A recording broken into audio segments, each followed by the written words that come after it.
मंदिर का मतलब होता है मानसिक गुलामी का रास्ता। विद्यालय का मतलब होता है जीवन में प्रकाश का रास्ता। घंटियां दो जगह बजती हैं, एक विद्यालय में, एक मंदिर में। तय हमको करना होता है कि हमको जाना कहाँ है। यदि हम मंदिर की घंटियों की तरफ बढ़ते हैं, उसकी घंटियों की आवाज़ को सुन करके मंदिर की तरफ बढ़ते हैं, तो इसका अर्थ यही होता है कि हम अंधविश्वास, पाखंड और कायरता की तरफ बढ़ रहे हैं। हम मंदिरों में जाएंगे तो कायर बनेंगे। अभ्यर्थी परीक्षा देने से पहले मंदिरों में जाते हैं, चढ़ावा चढ़ाते हैं, मन्नत मांगते हैं कि हनुमान जी हमको पास कर दीजिए, अच्छे नंबरों से हम ताकि पास हो जाए। उनके मन में आत्मविश्वास जरा सा भी नहीं रहता है। यदि वे महान व्यक्तियों को जानते, महान व्यक्तियों को पढ़ते, तो उनके मन में ये कायरता कभी नहीं आती, बल्कि अच्छे ढंग से तैयारी करके परीक्षा देने जाते। और जब विद्यालय की घंटी बजती है तो हम लोग तर्कपूर्ण और वैज्ञानिकता की ओर बढ़ते हैं। वहाँ हमें ज्ञान प्राप्त होता है। उस ज्ञान से हम हमेशा प्रकाश में ही जाएंगे, अंधकार में कभी नहीं जाएंगे। हम किसी के ऊपर आश्रित नहीं रहेंगे, अपने रास्ते हम खुद निर्धारित कर सकते हैं। विद्या बिना मत गई, मत बिना नीति गए, नीति बिना वित्त गया, वित्त बिना शूद्र भय, एक अविद्या ने न जाने कितने नाश किए। आप लोगों ने मेरे कई वीडियोस में देखा होगा कि मेरे पीछे एक तस्वीर लगी हुई है दीवार पर, जिन्हें काफ़ी लोग जानते भी होंगे और काफ़ी लोग नहीं भी जानते होंगे। तो आज के सेशन में हम लोग इन्हीं के ऊपर चर्चा करेंगे। यह तस्वीर राष्ट्रपिता महात्मा फुले साहब की है, जिन्हें डॉक्टर अंबेडकर साहब ने अपना तीसरा गुरु माना था। आज के सेशन में मैं राष्ट्रपिता महात्मा ज्योतिबा फुले के ऊपर बात करने जा रहा हूं, जिन्हें मैं अपना पथ प्रदर्शक समझता हूं। उन्हें महात्मा की उपाधि किसी एक व्यक्ति ने नहीं दी थी, बल्कि एक विशाल जनसभा ने उन्हें महात्मा की उपाधि दी थी। इस देश में एक महात्मा और हुए, महात्मा गांधी, जिन्हें सिर्फ एक व्यक्ति ने महात्मा की उपाधि दी। रविन्द्रनाथ टैगोर ने उन्हें महात्मा कहकर के संबोधित किया। उसके बाद देशवासियों ने उनको महात्मा कहना शुरू किया। लेकिन 11 मई 1888 का समय था जब एक विशाल जनसभा ने उन्हें महात्मा कहकर के पुकारा था। तो आज के सेशन में हम उनके जीवन चरित्र, उनके द्वारा किए गए कार्य, उनके सामाजिक कार्यों के विषय में बात करेंगे। तो आइए शुरुआत करते हैं आज के सेशन को। जय भीम, जय मंडल, जय संविधान, जय समाजवाद। हमारे महानायकों के साथ सबसे बड़ी दुर्भावना तो ये है कि उनको जानने ही नहीं दिया जाता है। हम लोग भी महात्मा फुले साहब के विषय में जब किताबों में पढ़े तो 4-6 लाइनों में उनको समेट करके रख दिया गया। हमको आज तक किताबों में सिर्फ यही पढ़ाया गया कि महात्मा फुले साहब सत्य शोधक समाज की स्थापना किए थे, उन्होंने विधवा विवाह इत्यादि के लिए कार्य किया। बस 4-6 लाइनों में उनको समेट करके रख दिया गया। ऐसे महामानव को, ऐसे महापुरुष को 4-6 लाइनों में समेट कर रख पाना बड़ा ही मुश्किल कार्य है, लेकिन हमारे इतिहास में इस तरह से कार्य किया गया है। हमारे महापुरुषों के जीवन वृत्तांतों, उनके द्वारा किए गए कार्यों के साथ बहुत ही छेड़खानी की गई। सबसे बड़ी दुर्भाग्य की बात तो ये है कि वे जिस जाति में से आते हैं उस जाति के लोग भी उन्हें नहीं जानते हैं। ऐसा क्यों किया जाता है कि ऐसे बड़े बड़े महानायकों को जानने नहीं दिया जाता है? वे जिस जाति में जन्म लेते हैं उस जाति के लोग भी उनको नहीं जान पाते हैं। बड़ी विडंबना तो ये है। ऐसा इसलिए किया जाता है कि ताकि उन जातियों के या उन जाति के लोगों के समूहों को ये न पता चल सके कि हाँ, उनके जाति में भी, उनके समाज में भी ऐसे महान व्यक्ति हुए हैं जिन्होंने इतना बड़ा सामाजिक कार्य किया है। उनके नाम के सामने कभी जाति नहीं जोड़ी गई। हमारे देश में जो विद्वान लोग हैं वे कहते हैं कि महापुरुषों की कोई जाति नहीं होती। अरे, आपको ये समझना चाहिए कि जब शोषण, अन्याय, अत्याचार जाति देखकर होता है और उन्हीं शोषित लोगों में से कोई उठ करके ऊपर आता है, समाज के लिए बहुत बड़ा कार्य करता है, इस समाज में अपनी एक छवि बना करके जाता है, तब आप उसके साथ ये कहते हैं कि उसकी जाति नहीं है। अरे, उसके लोगों को आप प्रताड़ित करते हैं तब तो नहीं। आपने कहा कि जाति देखकर प्रताड़ित नहीं किया जाना चाहिए। जाति देखकर आप लोग गालियां देते हैं। हमारे बहुजन समाज का बहुत बड़ा गौरवशाली इतिहास रहा है जिसे हमसे छुपाया गया है। मेरी कोशिश है कि मैं धीरे धीरे करके उन सभी महान व्यक्तित्वों के विषय में कुछ न कुछ अपने समाज को बताता चलूँ। हमारे समाज के लोग अपने लोगों के विषय में जाने कि हमारे समाज में, हमारी जाति में भी ऐसे महान लोग हुए हैं जो जाति से ऊपर उठ करके, जो जिस जाति में पैदा हुए, उन्होंने उस अपनी जाति के बारे में कम सोचा, लेकिन और अन्य जातियों के विषय में बहुत कुछ सोचा, बहुत कुछ किया। जन्म तिथि के विषय में कई विभिन्न मत हैं। कुछ लोगों का कहना है कि इनका जन्म 20 फरवरी को हुआ था, कुछ मानते हैं कि इनका जन्म 11 अप्रैल 1827 को हुआ था, लेकिन सर्वमान्य मत यही है कि उनका जन्म 11 अप्रैल 1827 ईस्वी को हुआ था। इनकी माता का नाम चिमणाबाई था और इनकी मौसी का नाम घोंडाबाई था।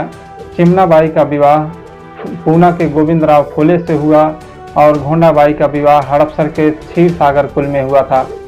घोंडाबाई की एक पुत्री सगुणाबाई थी जो ज्योतिबा राव की मौसेरी बहन थी। सगुणाबाई ही उनकी पथ प्रदर्शक बनी, उनकी माँ बनी।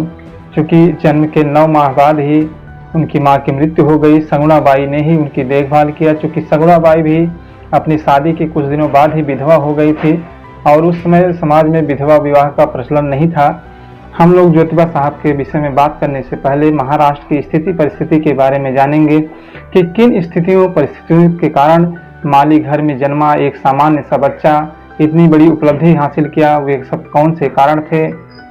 इनके जन्म के बाद वहां पर पेशवाई शासन समाप्त हो गया था, लेकिन पेशवाई शासन काल में जो भी नियम कानून बनाए गए थे उसका प्रभाव अभी तक पड़ा हुआ था। क्योंकि हिंदू समाज में जो भी नियम बन जाता है वह काफी दिनों तक चलता रहता है, उसमें सुधार होने की काफी कम संभावनाएं रहती हैं। जब तक कोई महापुरुष आता नहीं तब तक वे रूढ़ियां वे प्रथाएं वैसे ही चलती रहती हैं, चाहे वे कुप्रथा हो चाहे जो भी हो। 1827 में जब ज्योतिबा साहब का जन्म पूना महाराष्ट्र में हुआ तो उस समय महाराष्ट्र में अंग्रेजों का शासन कायम हो चुका था। छत्रपति शिवाजी ने मराठा साम्राज्य की स्थापना 17वीं शताब्दी में की थी, जो 19वीं शताब्दी के 2 दशकों तक कायम रही। शिवाजी के मराठा साम्राज्य का सूरज सन 1802 में ढलने लगा। बाजीराव द्वितीय ने उनके किए हुए कार्यों को नष्ट भ्रष्ट कर दिया। कई दृष्टियों से बाजीराव द्वितीय का शासनकाल अपने पूर्व के राजाओं से एकदम भिन्न था। उस समय सिपह सलाहकार और सेना के अधिकारियों के पदों पर ब्राह्मणों को सबसे अधिक वर्चस्व था। मराठों की राजधानी सतारा से पूना आने के बाद सन 1760 के उपरांत यह स्पष्ट लक्षण दिखाई देता है कि लड़ाई के मैदान में जो भी जाता था सिर्फ ब्राह्मण जाति से ही था। तो वहाँ पर प्रभु सेवड़ी इत्यादि मध्यम वर्ग के जो भी ब्राह्मण थे उनका उस शासनकाल में कोई विशेष महत्व नहीं था। उनको एक किनारे पर रखा गया था। जो उच्च वर्ग के ब्राह्मण थे वही पूरे शासन सत्ता पर कब्जा बनाए हुए थे। उनके अंदर ब्राह्मणी ज्ञान था या नहीं था इससे कोई मतलब नहीं था, लेकिन बाजीराव द्वितीय के शासनकाल में ब्राह्मणों को भरपूर दक्षिणा दी जाती थी, भरपूर भोजन कराया जाता था। 30-30, 40-40 हजार ब्राह्मण महीनों तक ऐसे ही फ्री में भोजन लिया करते थे, जिससे शासन व्यवस्था कमजोर होती जाती थी, वित्त व्यवस्था कमजोर हो गई थी। बाजीराव द्वितीय के शासनकाल में मराठा के जो भी नेता थे उनका पतन होता चला गया। पेशवाई शासनकाल में ही लोगों के गले में हाड़ी और कमर में झाड़ू का आगमन हुआ। उनका जो ये श्रृंगार किया गया था पेशवाई शासनकाल में ही किया गया था। श्रृंगार ही कहूँगा मैं इसे, चूँकि इसका उल्लेख बाकायदे किया गया है, शास्त्रों में भी इसके बारे में उल्लेख किया गया है। उस शास्त्र के आधार पर ही पेशवाई शासक बाजीराव द्वितीय ने उनका श्रृंगार कर दिया। इस देश के लगभग 1/5 आबादी का इस प्रकार से श्रृंगार किया गया, शोभा श्रृंगार किया गया। जैसे उनके अलंकार हों, जिस तरह से महिलाओं के आभूषण होते हैं, उस तरह से इस देश की 1/5 आबादी को आभूषण पहना दिया गया कि तुम्हारे नसीब में यह है कि तुम अपने कमर में झाड़ू और गले में हांडी रखो, ताकि तुम जिस रास्ते से गुजरो तुम्हारी परछाई हमारे ऊपर न पड़े। पेशवाई शासनकाल के समय ये नियम बना था कि जो भी अछूत वर्ग का व्यक्ति है वह सिर्फ दोपहर के समय ही निकल सकता था, सुबह और शाम के समय सड़कों पर नहीं निकल सकता था। चूंकि व्यक्ति की परछाई सुबह और शाम के समय काफी बड़ी होती है, तो उनके बगल से गुजरने वाले जो भी ब्राह्मण होते थे ताकि उनकी परछाई ब्राह्मणों पर न पड़े, इसलिए उनके सुबह और शाम के निकलने के समय पर पाबंदी थी। वे सभी सिर्फ दोपहर में ही निकल सकते थे। इस तरह का अमानवीकृत अमानवीय अलंकार जो उनके ऊपर किया गया था पेशवाई शासनकाल में ही किया गया था। पेशवाई शासनकाल ने महिलाओं के ऊपर बहुत ज्यादा अत्याचार अन्याय किया। एक बार की बात है जब बाई गांव से बाजीराव द्वितीय की सेना जा रही थी, बाजीराव द्वितीय खुद उसमें शामिल था, तो उस गांव की कई महिलाओं ने आत्महत्या कर लिया, सिर्फ इस कारण से कि कहीं यह बेविचारी हमारे ऊपर नजर न डाल दे, हमारी इज्जत न लूट ले। इस अपनी इज्जत बचाने के लिए उन्होंने आत्महत्या कर लिया। आप इस बात से अनुमान लगा सकते हैं कि पेशवाई शासनकाल में कितना व्यभिचार बढ़ चुका था, लूट घूसोट बढ़ चुका था। पेशवाई शासनकाल में घूसखोरी आम हो गई थी। घूस को पदों के अनुसार वितरण किया जाता था, जो जितने बड़े पद पे था उसको उतना ज्यादा घूस दिया जाता था। पूरे भारतवर्ष के शासनकाल क्रमों को देखा जाए तो सबसे बेकार शासन कालक्रम पेशवाई द्वितीय का ही था, जिसने भारत के माथे पर एक कलंक सा मढ़ दिया था। लेकिन उसी का गुणगान आजकल फिल्मों में किया जाता है, उसके राजाओं का गुणगान हमारी फिल्मों में किया जाता है। लेकिन उस समय उन्होंने जो कार्य किए उनके कार्यों का वर्णन कायदे ढंग से नहीं किया जा रहा है कि उन्होंने इस समाज को क्या क्या श्रृंगार, क्या क्या अलंकार प्रदान किए अपने शासनकाल में, उनका वर्णन किसी भी फिल्म में नहीं होता है। ये हमारे लिए बड़ी दुखद स्थिति है, हमारे लिए बड़ी दुखद बात है। फिल्मों को समाज का आईना माना जाता है, उसी आईने में समाज की वास्तविकता को दर्शाया जाता है। लेकिन आजकल जो फिल्में बन रही हैं, आप भी जान रहे हैं, हम लोग भी जान रहे हैं कि स्थिति परिस्थिति क्या है, किन चीज़ों को लेकर के बन रही हैं। जब पेशवाओं का शासन खत्म हुआ तो इस देश के गरीब, शोषित, वंचित जनता ने एक भी आंसू नहीं बहाया कि हमारे राजा की मृत्यु हो गई, बल्कि सभी ने खुशियां मनाई, चारों तरफ उल्लास मनाया गया कि ऐसे पापी का अंत हुआ, अब जाकर के हमको कुछ तो छुटकारा मिलेगा। भले ही अंग्रेजी शासन कायम हुआ, लेकिन इतना अन्याय अत्याचार तो वे लोग नहीं करेंगे। इन्हीं सब परिस्थितियों में ज्योतिबा साहब का जन्म होता है। धीरे धीरे बड़े होना शुरू होते हैं। उनके पिताजी उनका ध्यान रखते थे, उनकी बहन सगुनाबाई उनका ध्यान रखती थी, जो उनकी मौसेरी बहन थी। धीरे धीरे जब बड़े होने लगे तो उन्हें इन सभी सामाजिक स्थिति परिस्थितियों के बारे में ज्ञान होने लगा। जब ज्योतिबा साहब 7 वर्ष के हो गए तो उनके पिता ने उनका दाखिला एक विद्यालय में करवा दिया। लेकिन उस समय की सामाजिक परिस्थिति ऐसी थी कि शूद्रों को शिक्षा ग्रहण करने का अधिकार नहीं था। ब्राह्मणों ने दबाव बनाना शुरू कर दिया कि तुम ये गलत कर रहे हो, अपने बच्चे को पढ़ा लिखा रहे हो, ये बहुत गलत ही कार्य है। वह अपने पेशेगत कार्य से छूट जाएगा, वह अपने पेशे के संबंधित कोई ज्ञान अर्जित नहीं कर पाएगा, आगे चल करके तुम्हारी कोई मदद नहीं कर पाएगा। इस तरह से तमाम प्रकार की बातें उनके बेटे को बताई गई, जिससे वे भ्रमित होते हैं और वे अपने बच्चे का नाम विद्यालय से कटवा लेते हैं। इस तरह से उनकी पढ़ाई लिखाई बीच में ही छूटती है। इसी बीच 13 वर्ष की आयु में उनकी शादी की बात शुरू हो जाती है। सगुनाबाई अपने भाई के लिए योग्य लड़की की तलाश करना शुरू कर देती हैं। उन्होंने कई लड़कियां देखी, लेकिन अंत में जाकर के ज्योतिबा साहब का विवाह सावित्रीबाई फुले के साथ तय होता है। उस समय जब इनकी शादी होती है तो जो सावित्रीबाई फुले की उम्र मात्र 9 वर्ष की थी। उस समय की सामाजिक परिस्थितियां ऐसी ही थी कि कम उम्र में लड़के लड़कियों का विवाह हो जाता था। ज्योतिबा साहब की पढ़ाई छूटने के बाद भी उनके मन में पढ़ने की इच्छा थी। वे घर पर ही पढ़ा करते थे, अपने कार्य को भी किया करते थे। खेती बाड़ी का काम, जो उनके फूलों का काम था, वह भी किया करते थे, लेकिन पढ़ाई लिखाई भी किया करते थे। उनके इस लगन को देख करके सगुनाबाई भी चाहती थी कि ज्योतिराव पढ़े। उनके पड़ोस में 2 व्यक्ति, एक गफ्फार मुंशी बेग जो उर्दू और फारसी के अध्यापक थे, तथा दूसरे लेजिट नामक क्रिश्चियन थे जो सरकारी अधिकारी और मिशनरी व्यक्ति थे। इन्होंने गोविंद राव को शिक्षा के महत्व के बारे में खूब समझाया कि गोविंद राव, आप अपने बच्चे को पढ़ाओ और इसका भविष्य उज्जवल बनाओ, इसे विद्यालय में दाखिला दिलवाओ। तमाम प्रकार की बातें दोनों लोग उनके पिता को समझाते हैं। गोविंद राव ने दोनों व्यक्तियों की बात मान करके 1841 में ज्योतिबा राव का इस मिशनरी विद्यालय में दाखिला करवा दिया। 1847 में इन्होंने अपनी पूरी शिक्षा दीक्षा प्राप्त कर ली। शिक्षा प्राप्त करने के बाद ये अपने पेशेगत कार्य में वापस आ गए।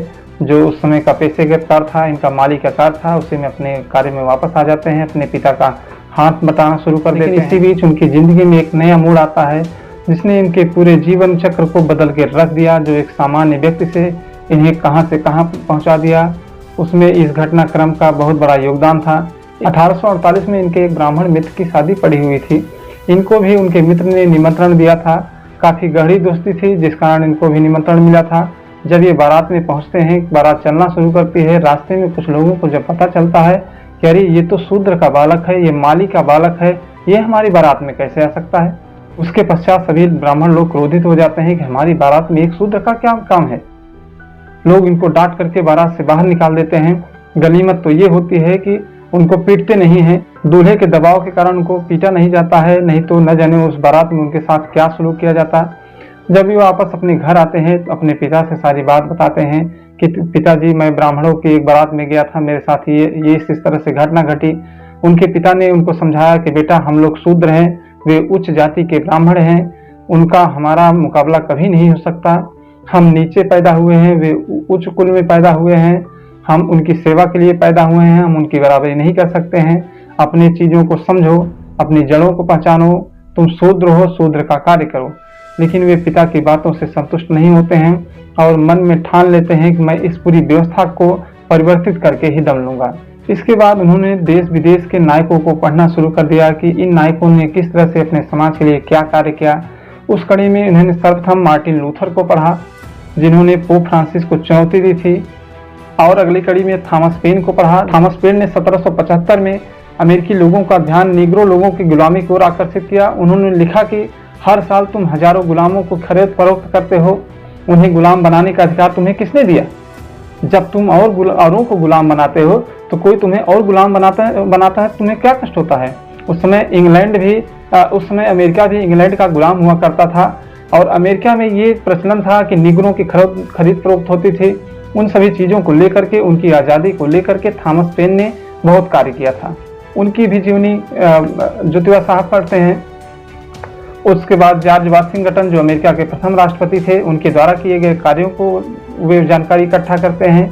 शिवाजी को पढ़ते हैं, शिवाजी ने किस तरह से शासन प्रशासन किया, लोगों के साथ न्याय किया, उनके बारे में पढ़ते हैं। इन सभी लोगों की जीवनी को पढ़ करके, उनके कार्यशैली को पढ़ करके वे काफ़ी प्रभावित होते हैं। उनके अंदर एक नई ऊर्जा आती है कि अब मुझे भी समाज के लिए कुछ करना है। अब यहीं से उनके सामाजिक कार्यों की शुरुआत होती है। ज्योतिबा फूले ने कहा कि मेरा विश्वास है कि संसार में किसी भी धर्म की किताब को किसी भी ईश्वर ने कभी लिखी ही नहीं है। किसी भी वेद का आविष्कार ईश्वर ने नहीं किया है। वेदों का आविष्कार सिर्फ लोगों में विभाजन पैदा करने के लिए किया गया है। जैसा कि हमारे वेदों में वर्णित है कि ब्राह्मण ब्रह्मा के मुख से पैदा हुआ, क्षत्रिय भुजाओं से पैदा हुआ, वैश्य पेट से पैदा हुआ और शूद्र पैर से पैदा हुआ। ये सिर्फ एक गुलामी का रास्ता था, ऊंच नीच की खाई का रास्ता है, इसके अलावा कुछ और नहीं। 1848 में ज्योतिबा साहब ने शूद्र बालिकाओं के लिए विद्यालय खोल दिया। उन्होंने मनुस्मृति में बताई गई बातों का खंडन कर दिया। ऐसा इसलिए मैं कह रहा हूँ क्योंकि मनुस्मृति में ये लिखा है कि शूद्र महिलाओं को या फिर महिलाओं को शिक्षा का अधिकार नहीं है। उन्होंने मनुस्मृति के नियम का खंडन करते हुए पहली बार विद्यालय की स्थापना किया। शिक्षा के विषय में उनका प्रमुख कथन है, विद्या बिना मत गई, मत बिना नीति गई, नीति बिना गति गई, गति बिना वित्त गया, वित्त बिना शूद्र भय, एक विद्या ने न जाने कितने नाश किए। वे विद्या को लेकर के, शिक्षा को लेकर के बहुत ही चिंतित रहते थे। शूद्र बालक बालिकाओं को पढ़ने पढ़ाने के लिए कई विद्यालयों की स्थापना किया।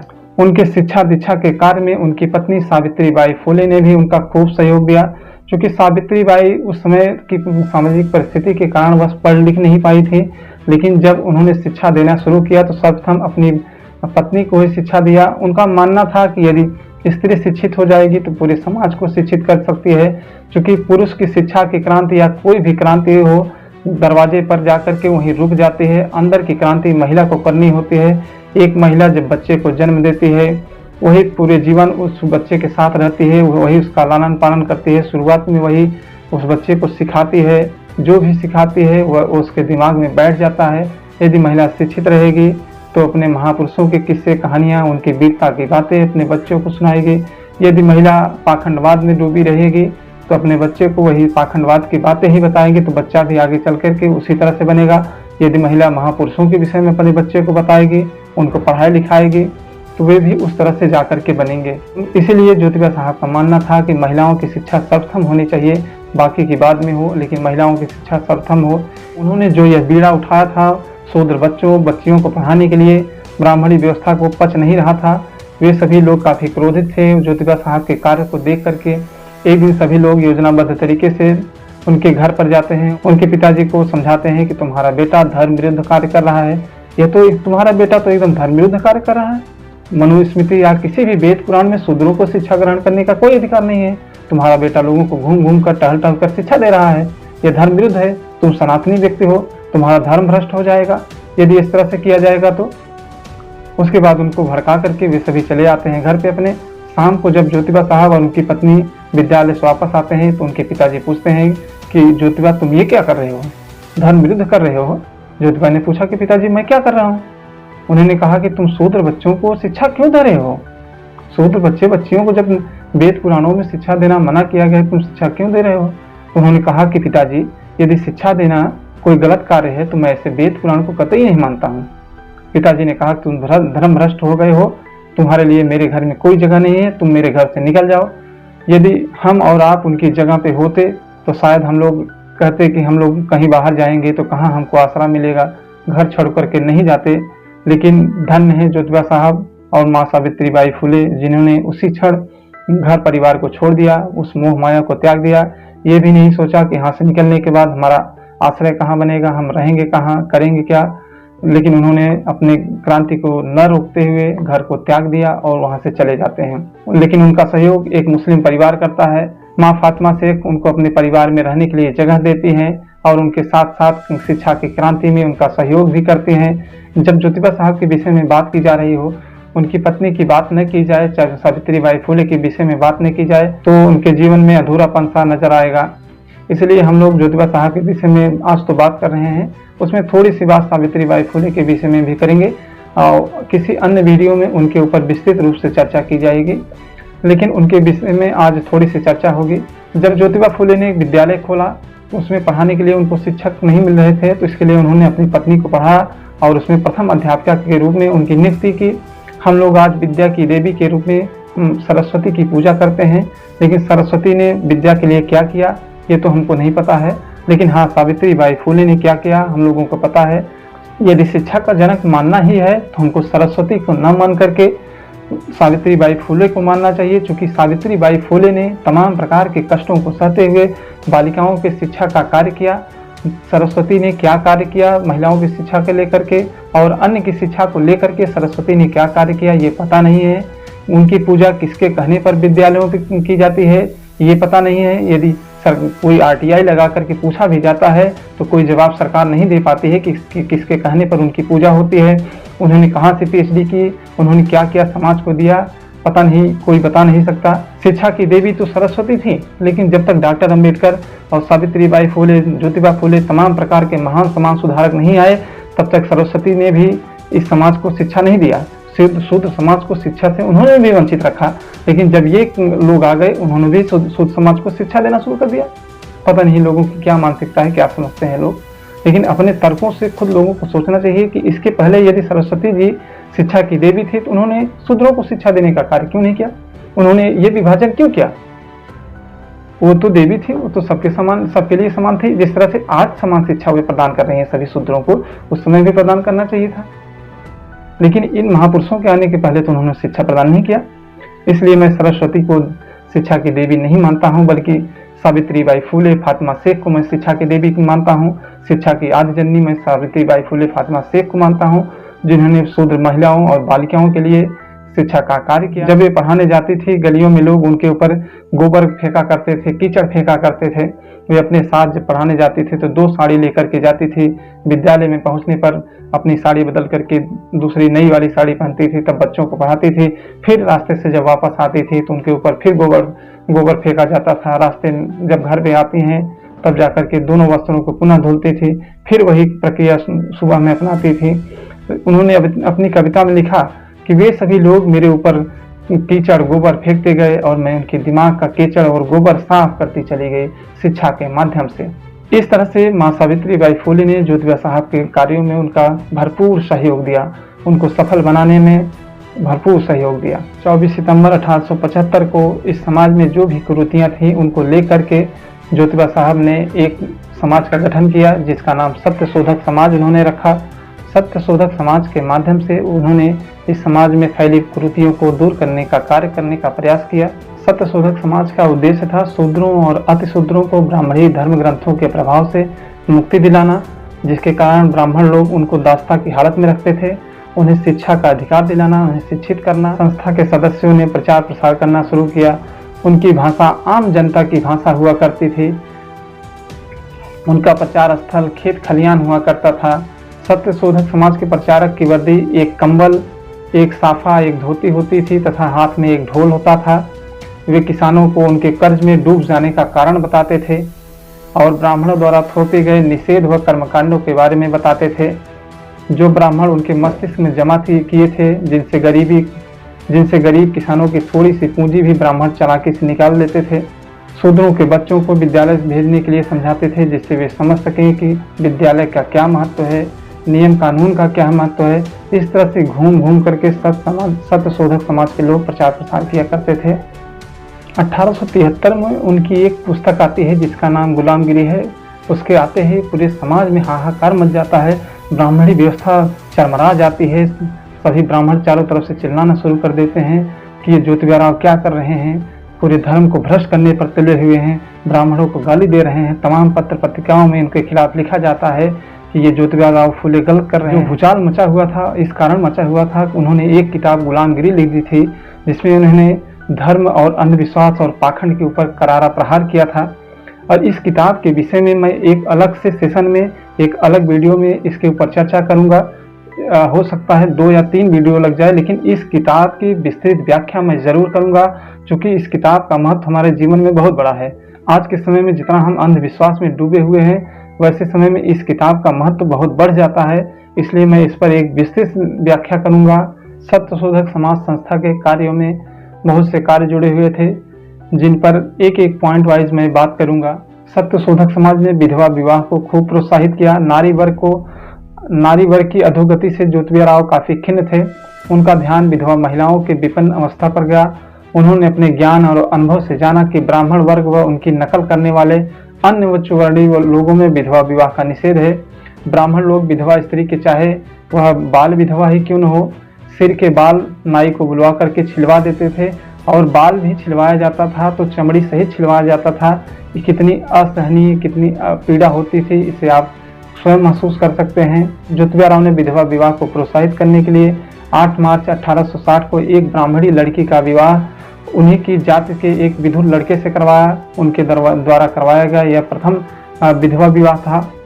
ज्योतिबा राव के समय में ही वहाँ पर एक मुख्य समाज सुधारक और थे, जिनका नाम जस्टिस रानाडे था। रानाडे भी इन सभी चीज़ों को लेकर के समाज को जागरूक कर रहे थे, लेकिन उनका विचार स्पष्ट नहीं था। एक समय ऐसा होता है कि उनकी बहन की पति की मृत्यु हो जाती है, लेकिन उन्होंने दोबारा से अपनी बहन की शादी किसी जगह नहीं की। इन सभी चीज़ों को लेकर के ज्योतिबा साहब ने उनको कई बार लिखा भी कि आप ऐसा क्यों नहीं कर रहे हैं, जबकि आप विधवा विवाह के हिमायती हैं, तो आप खुद अपनी बहन का विवाह क्यों नहीं कर रहे हैं। इसका जवाब ये नहीं देते हैं। कुछ दिनों बाद उनकी पत्नी, रानाडे साहब की पत्नी की भी मृत्यु हो जाती है। तब जाकर के रानाडे साहब एक 13 वर्षीय कन्या से विवाह करते हैं। उसके बाद ज्योतिबा साहब उन्हें काफ़ी फटकार भी लगाते हैं कि आप सिर्फ दिखावटी समाज सुधारक हैं, आप वास्तविक समाज सुधारक नहीं हैं। जब आप खुद एक कन्या से विवाह कर रहे हैं तो आप कौन से समाज सुधारक हैं। इन्होंने बाल विवाह पर रोक लगाने के लिए काफ़ी कार्य किया। अंग्रेजों के सामने कई प्रस्ताव भी रखे कि बाल विवाह को रोका जाना चाहिए। इनके कार्यों में सबसे प्रमुख कार्य एक ये था कि इन्होंने एक बाल हत्या प्रतिबंधक गृह की स्थापना की थी। उस समय समाज में तमाम प्रकार की कुरीतियां विद्यमान थी, जैसे कि कुछ लोग तरुण विधवाओं के साथ संबंध बना लेते थे, उनके साथ व्यभिचार करते थे, लेकिन उनके साथ जीवन नहीं बसाते थे, जिस कारण बस वे गर्भवती हो जाती थी और अंततः सामाजिक लोक लाज के डर से वे आत्महत्या कर लेती थी या फिर कहीं गुमनाम जिंदगी बिताती थी। इन सभी चीज़ों को लेकर के ज्योतिबा साहब ने एक बाल हत्या प्रतिबंधक गृह बनाया, ताकि आप लोग यहाँ आएँ, सुरक्षित रूप से, गुप्त रूप से अपने बच्चे का जन्म दें, और चाहें तो आप यहाँ रह भी सकती हैं, और यदि आप चाहें तो अपने बच्चे को अपने साथ ले भी जा सकती हैं, और नहीं तो आप अपने बच्चे को यहीं छोड़ दीजिए। हम लोग, ये संस्था हमारी, हम लोग उस बच्चे का देखभाल करेंगे, लालन पालन करेंगे। इस तरह की व्यवस्था उन्होंने अपने बाल हत्या प्रतिबंधक गृह में की थी। फुले ने आम लोगों की सूचना के लिए एक पर्चा भी छपवाया था। पर्चे में लिखा था कि हे तरुण विधवाओं, यहाँ आओ और पूर्ण सुरक्षा तथा गोपनीयता के साथ अपने बच्चों को जन्म दो, अनाथालय उनकी देखभाल करेगा। इस पर्चे को पढ़ करके पूना के कट्टरपंथी ब्राह्मण आग बबूला हो गए। वे ज्योतिबा राव को धर्म के नाम पर कलंक बताने लगे। बताइए, ऐसे महान व्यक्ति को धर्म के नाम पर कलंक बताया जा रहा है, जो उन विधवाओं को आश्रय दे रहा है, जो उन नवजातों को आश्रय दे रहा है, जिनके साथ अत्याचार प्रताड़ना आपने किया, आपकी ब्राह्मणी व्यवस्था ने किया, वह व्यक्ति उनके साथ दे रहा है, तो आप कह रहे हैं कि यह धर्मभ्रष्ट व्यक्ति है।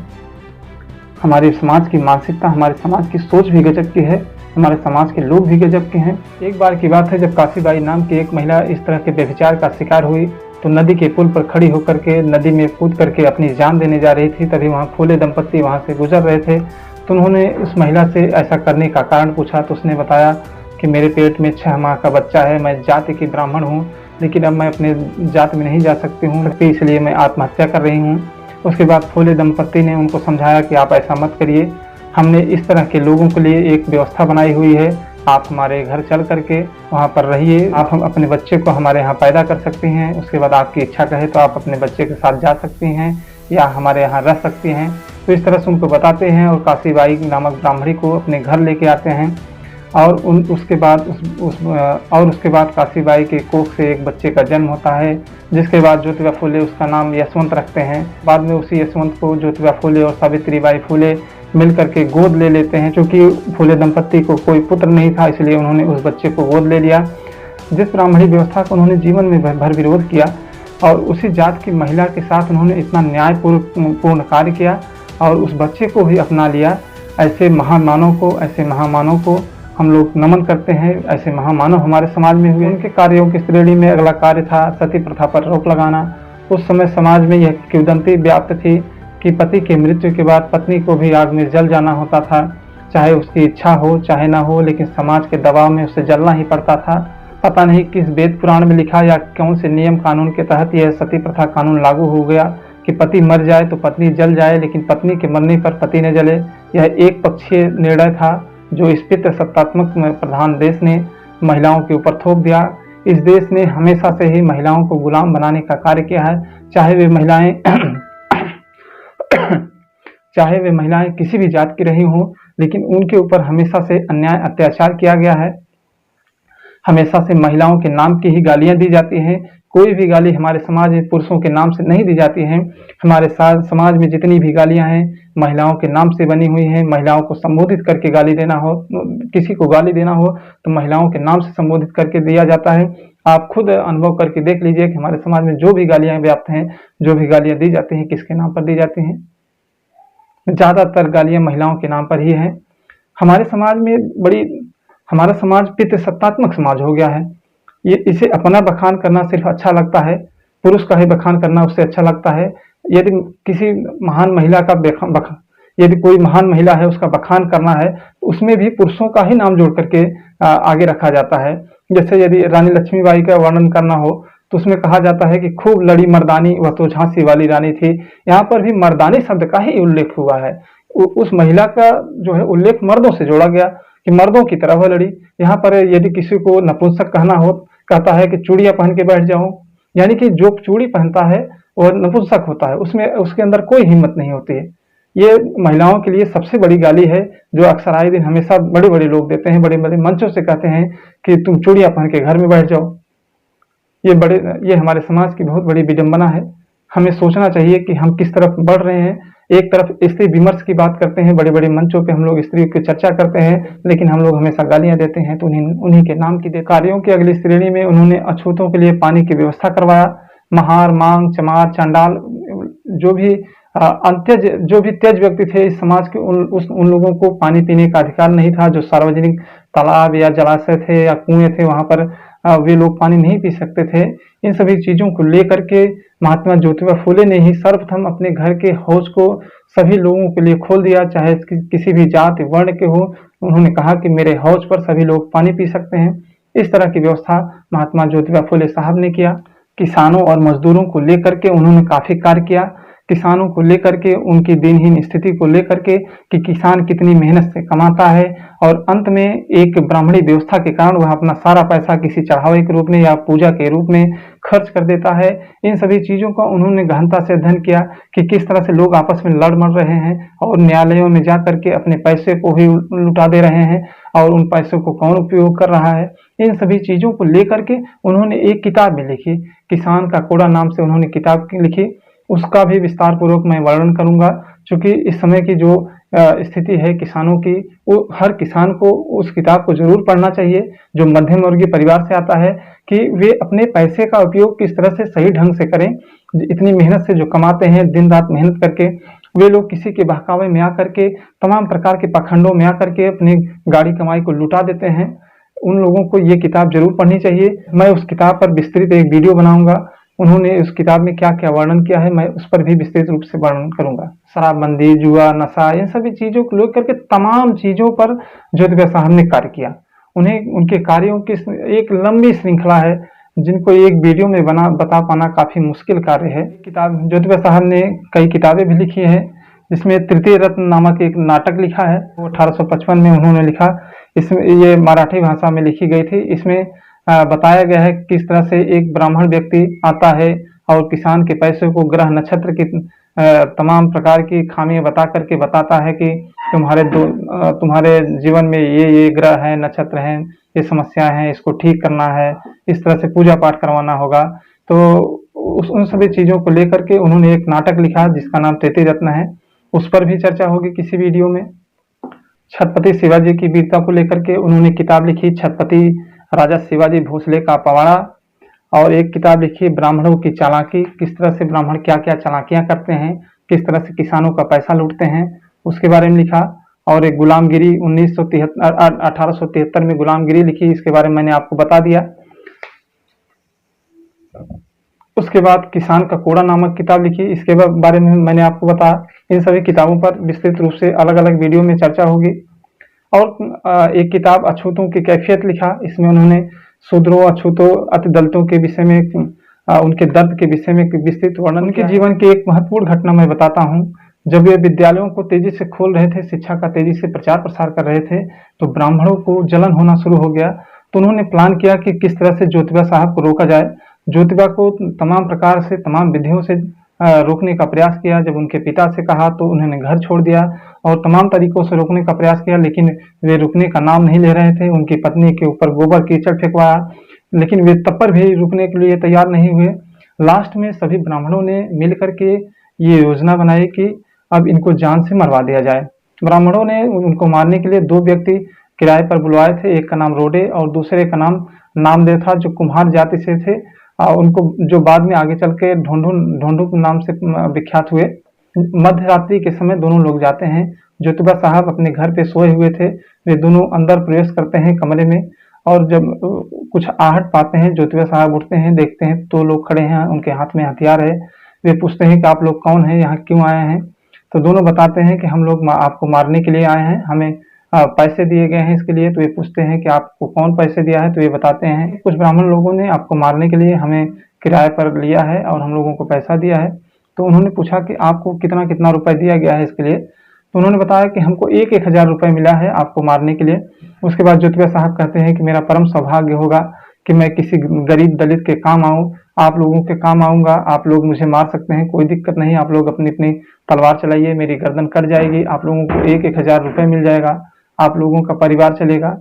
लेकिन जब ये दोनों इनकी इस बात को सुनते हैं, दोनों स्तब्ध रह जाते हैं कि मैं जिस व्यक्ति को मारने आया हूँ उसकी सोच कितनी बड़ी है, वे हमारे बारे में क्या सोच रहा है। उसको अपनी जान की इच्छा जरा सा भी नहीं है कि मैं मर जाऊंगा, और वह सोच रहा है कि हमें 1,000 रुपए मिल जाएंगे। कितना महान व्यक्ति है। इन सभी चीजों को सोच करके उनके हाथ से हथियार छूट जाते हैं, और बाद में आगे चल करके वे दोनों उनके शिष्य बन जाते हैं। और उसमें से ढोंडू राव को वे बनारस पढ़ने के लिए भेज देते हैं, और रोडे उनका अंगरक्षक बन जाता है। और जो गुलामगिरी किताब लिखी गई है, वाद विवाद के रूप में लिखी गई, प्रश्न उत्तर के रूप में लिखी गई है। उसमें ज्योतिबा साहब और ढोंडे राव दोनों ही व्यक्तियों को लेकर के पूरी किताब लिखी गई है। जिस तरह से अंगुलीमाल डाकू तथागत बुद्ध को मारने के लिए गया, लेकिन बाद में वह उनके प्रभाव में आकर के उनके साथ हो लिया, उसी तरह से ढोंडू राव और रोडे भी उनके साथ हो लेते हैं। यह उनके महान व्यक्तित्व की निशानी थी। उनके जीवन से संबंधित बहुत कहानियां हैं, बताने में काफी समय लग जाएगा। एक वीडियो में बता पाना इतने बड़े महान व्यक्तित्व, इतने बड़े शख्सियत को किसी 1 घंटे या आधे घंटे की वीडियो में समेट पाना काफी मुश्किल होता है। लेकिन मैंने इस शॉर्ट वीडियो में थोड़ा सा समेटने का कार्य किया है, गुस्ताखी की है। कभी फिर अवसर मिलेगा तो उनके जीवन के विषय में बात किया जाएगा। अब उनके जीवन का अंत समय आता है, हम लोग अब उनके जीवन के अंत घड़ियों की तरफ चलते हैं। जीवन के अंतिम समय में उन्हें पक्षाघात नामक रोग हो जाता है। वे इस बीमारी से काफी दिनों से लड़ते रहते हैं, लेकिन अंत में जाकर के 27 नवंबर 1890 को उन्होंने अपनी अंतिम सांसें ली, उनकी मृत्यु हो जाती है। बाद में यशवंतराव, जिस पुत्र को उन्होंने गोद लिया था, वह उनकी चिता में आग देते हैं। इस तरह से इस महानायक का, इस सामाजिक न्याय के नायक का अंत होता है। लेकिन हमारे इतिहास की सबसे बड़ी गड़बड़ी है कि इस महानायक को जितना पढ़ाया जाना चाहिए, जितना इनके ऊपर शोध किया जाना चाहिए, उतना इनके ऊपर कार्य नहीं हो पा रहा है। सिर्फ थोड़े बहुत शब्दों में इनको समेट करके रख दिया गया है। सामाजिक न्याय के नायकों के इस भाग के माध्यम से मैं लोगों को जागरूक करने का प्रयास कर रहा हूँ, उनके विषय में बताने का प्रयास कर रहा हूँ। कुछ लोगों को ये लगता है कि ये वीडियो बना रहा है, शायद इसमें इसका कोई लाभ होगा, लेकिन मेरा इसमें कोई व्यक्तिगत लाभ नहीं है। मेरी इच्छा बस इतना है कि मेरा समाज जागरूक हो, अपने महापुरुषों के विषय में जानकारी उनको इकट्ठा हो। मैं अभी तक तो कई वीडियो में कहा कि आप मेरे चैनल को सब्सक्राइब कीजिए, इस तरह से करिए, लाइक कीजिए, लेकिन मैं समझ गया हूँ लोगों की मानसिकता को। मैं ज़रा सा भी कभी अब नहीं कहूँगा कि आप इस चैनल को सब्सक्राइब कीजिए या लाइक कीजिए। मेरा बस यही मुख्य उद्देश्य है कि आप इसमें जो भी कंटेंट बताए गए हैं, दिखाए जा रहे हैं, आप उनको सुनिए, उनसे सीखने का प्रयास कीजिए, अपने महापुरुषों के बारे में जानकारी लीजिए। और हाँ, आप कमेंट के माध्यम से जो सुझाव देना चाहें वो मुझे दे सकते हैं, कमेंट के माध्यम से लिख करके बता सकते हैं, हाँ यहाँ पर तथ्य सही है या गलत है, इस तरह से आप कर सकते हैं। आप चैनल को सब्सक्राइब ना करिए कोई बात नहीं है, लाइक ना करिए कोई बात नहीं है, लेकिन इस चैनल को कम से कम देखने का प्रयास कीजिए, इससे जानकारी जरूर मिलेगी। हमारे समाज में अभी जानकारी का बहुत अभाव है, लोग अपने महापुरुषों के बारे में नहीं जानते हैं। माली जात में जन्मे हुए ज्योतिबा फूले, सावित्रीबाई फूले को लोग नहीं जानते हैं, खुद उनके जात के लोग ही नहीं जानते हैं। जहां आज सिर्फ कुछ लोगों का ही महिमा मंडन होता है देश की आज़ादी में, या इस देश को स्वतंत्र कराने में, या इस देश में सामाजिक न्याय की स्थापना करने में, उन लोगों की कड़ी में महात्मा ज्योतिबा फूले का स्थान क्या है, ये आप लोग खुद निर्धारित कर सकते हैं। आप समाज में देख सकते हैं कौन लोग इस समय हीरो हैं, कौन इस समय विलन है, आप अच्छी तरह समझ सकते हैं। मेरा बस इतना ही प्रयास है कि आप अपने महापुरुषों को जानें। अब अगले किसी सेशन में मैं उनकी किताबों का जो संग्रह है उस पर बात करूंगा। उनकी जो कुछ प्रमुख किताबें हैं, जैसे गुलामगिरी हो गई, तृतीय रत्न हो गया, किसान का कोड़ा हो गया, अछूतों की कैफियत हो गई, इन सभी के ऊपर एक विस्तृत रूप से वीडियो बनाऊंगा, चूंकि ये उनकी जो किताबें हैं समाज के लिए प्रेरणादायक किताबें हैं और हर व्यक्ति किताब नहीं खरीद सकता है, इसलिए मैं वीडियो के माध्यम से लोगों को समझाने का प्रयास कर रहा हूं। हर व्यक्ति के पास आज के समय में मोबाइल है, जिसका वे सभी यदि चाहें तो सदुपयोग करें और सदुपयोग करके अपने महापुरुषों के विषय में जानें। और देखने के लिए तो तमाम प्रकार की चीजें भी यूट्यूब या अन्य जगहों पर उपलब्ध हैं, जिसकी जो इच्छा कहे सो देख। आज के सेशन के लिए बस इतना है, फिर अगले सेशन में मुलाकात होगी। तब तक के लिए आप लोगों से मैं विदा लेता हूं। जय भीम, जय मंडल, जय संविधान, जय समाजवाद।